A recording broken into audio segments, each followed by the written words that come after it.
नमस्कार। श्री डूंगरगढ़ नगर पालिका लापरवाह अधिकारी की वजह से शायद अब इस शहर की उम्मीदें पूरी तरह से खत्म हो चुकी हैं।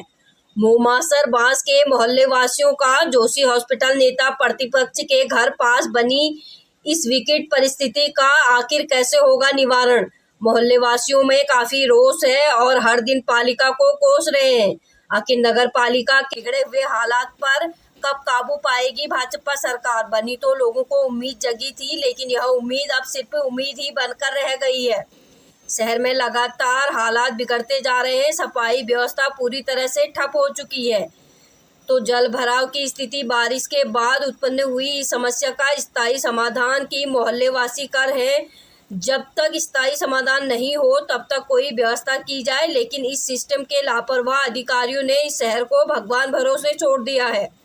क्या उनकी जिम्मेदारी नहीं बनती कि जिस तरह के हालात बने हैं वहां का मौका निरीक्षण किया जाए, वैकल्पिक व्यवस्था की जाए। मोहल्ले वासियों का कहना है कि बिना बरसात के ये हालात हैं, लंबे समय से बने हैं। शहर की हालात सुधारने की कुछ उम्मीद जगी थी, लेकिन अब धीरे धीरे निराशा फिर सामने हाथ लगी हुई है।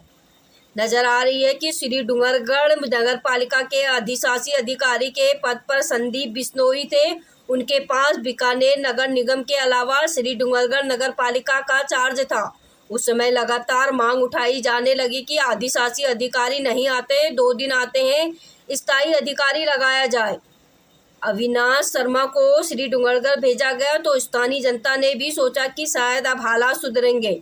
नेताओं ने भी अपनी पीठ थपथपाई और यह संदेश देने का प्रयास किया, हमारी सरकार है, अब हम हालात सुधारेंगे। लेकिन अब स्वायत्त शासन विभाग द्वारा नोखा व देशनोक का अतिरिक्त कार्यभार देकर अब टाइम पूरी तरह से सीमित कर दिया है।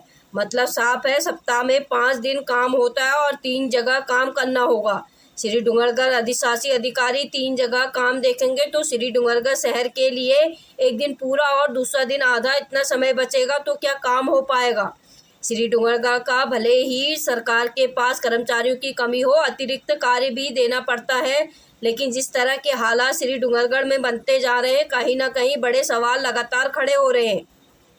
आखिर कब हालात सुधरेंगे या फिर नहीं सुधरेंगे? क्या सरकार की आवाज़ सरकार तक नहीं पहुंच रही है? फिर सरकार सुनती नहीं है? आखिर क्यों नहीं सुनती है, बड़ा सवाल है। आखिर कब तक तरस आएगी इस शहर पर और कब बदलेंगे हालात? वहीं दूसरी ओर उपजिला अस्पताल, स्टेट बैंक, पोस्ट ऑफिस के आगे के हालात भी काफ़ी दयनीय हैं। बेहतरी सफाई व्यवस्था पटरी पर नहीं आ रही है और दूसरी ओर नागरिकों में आक्रोश बढ़ता ही जा रहा है। शनिवार को बिना बरसात उपजिला अस्पताल के बाहर भरा पानी सुबह से और अधिक बढ़ गया। गंदे पानी में से होकर गुजर रहे मरीज और उनके परिजन प्रशासन व नेताओं को कोस रहे हैं। यहाँ भर्ती मरीजों के परिजन भारी परेशानी झेल रहे हैं। वहीं ओपीडी में आने वाले मरीज भी खासी दिक्कत का अनुभव कर रहे हैं। यहाँ राउमावी बालिका में भी आने जाने का रास्ता गंदे पानी से बुरी तरह से प्रभावित है। बता दें, शुक्रवार शाम को एडिशनल कमिश्नर ओम प्रकाश बिश्नोई भी यहाँ के हालात देखकर खासे नाराज हुए और नोखा गए ईओ को फोन पर लताड़ लगाते हुए तुरंत सफाई के निर्देश दिए, परंतु यहाँ उनके आदेश भी नाकाम साबित हुए। गंदे पानी की मात्रा सुबह और अधिक हो गई है। श्री डूंगरगढ़ से रमाकांत झंवर की रिपोर्ट। हाँ भाई, मैं तो 1 महीना वो परेशान हो रहा हूँ और पानी है जो घड़ा में बढ़ने लग रही है। इस वास्ते नगर पालिका प्रशासन है जो इस पर ध्यान दो और कार्रवाई करो। चलो बोलो। यहाँ पर पानी का स्तर रात से ज़्यादा हुआ है, ये हटना चाहिए। यहाँ से बड़ी गंदगी हो रही है, परेशान हो रहे हैं।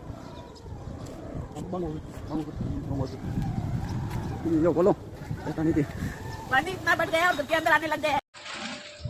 ये वार्ड नंबर 6 की गली है और जोशी हॉस्पिटल के पास वाली गली है। इसमें सुनला सोमानी के घर के पास से 1 महीने से ये पानी पड़ा है और ये बोल रहे हैं कि हमने पानी निकाल दिया है। कल रात से लगे हुए पड़े हैं और इन लोगों ने सिर्फ काम होने का नाटक कर रहे हैं, काम कुछ हुआ नहीं है इधर।